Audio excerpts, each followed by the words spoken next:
તરફ ઠેઠ પાવી વનકુટીર સુધીનો રસ્તો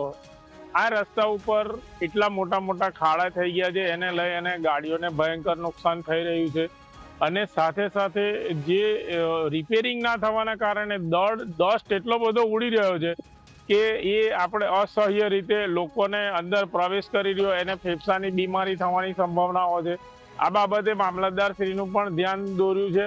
અને જિલ્લા કક્ષાએ પણ હું ઘણીવાર ફોનથી ટેલિફોનિકથી ચર્ચા કરી છે, પણ છતાં સુધી આનું કોઈ પરિણામ આવતું નથી। તરફ ઠેઠ પાવી વનકુટીર સુધીનો રસ્તો આ રસ્તા ઉપર એટલા મોટા મોટા ખાડા થઈ ગયા છે, એને લઈ અને ગાડીઓને ભયંકર નુકસાન થઈ રહ્યું છે અને સાથે સાથે જે રિપેરિંગ ના થવાના કારણે ડસ્ટ એટલો બધો ઉડી રહ્યો છે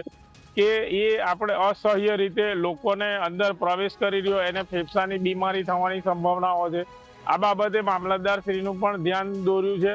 અને જિલ્લા કક્ષાએ પણ હું ઘણીવાર ફોનથી ટેલિફોનિકથી ચર્ચા કરી છે, પણ છતાં સુધી આનું કોઈ પરિણામ આવતું નથી।